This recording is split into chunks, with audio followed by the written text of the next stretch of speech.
warahmatullahi wabarakatuh. Perkenalkan, nama saya Waris Rodotaulia.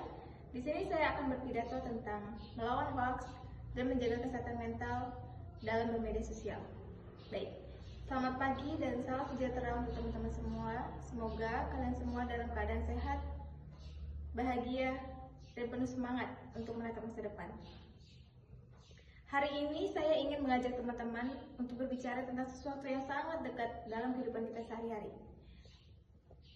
Siapa di sini yang nggak kenal media sosial? Pasti kenal semua. Siapa yang di sini dalam satu hari menghabiskan waktunya lebih dari 3 jam untuk membuka Twitter, Instagram, dan TikTok? Sepertinya kita semua sama ya, termasuk saya. Kita ini hidup di zaman era digital. Semua kabar berita pasti kita bisa dapetin semuanya lewat internet, baik itu berita, hiburan, ataupun gosip-gosip terkini dan terbaru. Tapi teman-teman tahu nggak sih, di balik serunya dunia maya, pasti ada 2 hal yang berbahaya yang sering kita abaikan.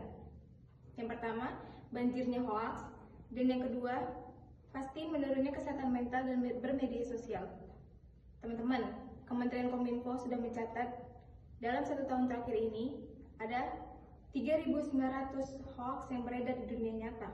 Bayangkan, setiap harinya ada ratusan informasi yang kita telan-telan mentah-mentah muncul di layar kita.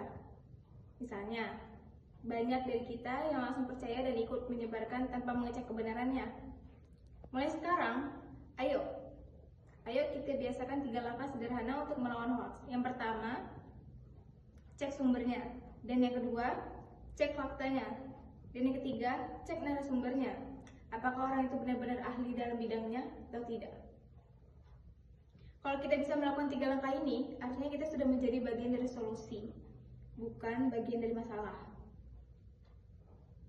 Selain hoax, masalah lain yang sering dialami generasi kita adalah kesehatan mental. Menurut survei dari Republika Netizen, lebih dari 60% remaja merasa cemas dan stres karena perbandingan sosial di media. Lalu, tanpa sadar, kita mulai membandingkan diri kita sendiri, kehilangan rasa percaya diri, bahkan merasa tidak cukup baik. Nah, teman-teman, kalau kita pernah merasa lelah karena terus scrolling, mungkin saatnya melakukan digital detox, berhenti sejenak dari media sosial atau menenangkan pikiran. Coba deh, 1 jam sebelum tidur, matikan notifikasi atau gunakan waktu pagi tanpa langsung membuka HP. Percaya deh, pikiran akan terasa lebih ringan dan hati juga lebih tenang. Kita semua adalah generasi Z, generasi yang lahir dan tumbuh bersama internet. Tapi ingat, melek teknologi belum tentu melek informasi. Literasi digital bukan cuma soal bisa pakai HP atau upload konten, tapi juga bagaimana kita berpikir kritis, menjaga etika, dan melindungi diri kita. Bayangkan kalau seluruh anak muda Indonesia paham literasi digital, kita akan lebih mudah termakan hoax, kita bisa menjaga privasi, dan kita menggunakan media sosial untuk hal positif, bukan untuk saling menjatuhkan.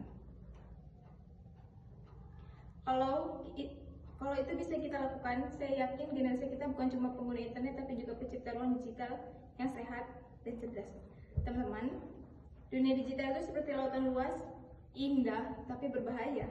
Kalau kita tidak tahu cara berenang, literasi digital adalah pelampung kita. Dengan literasi digital, kita bisa tetap aman, tenang, dan tidak mudah terseret arus informasi yang menyebarluaskan. Jadi mulai hari ini, ayo kita terapkan 3 hal sederhana: cek sebelum share, istirahat sebelum stres, dan bijak sebelum berkreasi. Kalau kita bisa melakukannya, kita bukan hanya pengguna media sosial, tapi juga penjaga lingkungan digital yang lebih positif. Terima kasih atas perhatiannya. Mari bersama-sama kita wujudkan generasi Z yang cerdas, kritis, dan bermental sehat bermedia sosial di dunia digital. Assalamualaikum warahmatullahi wabarakatuh.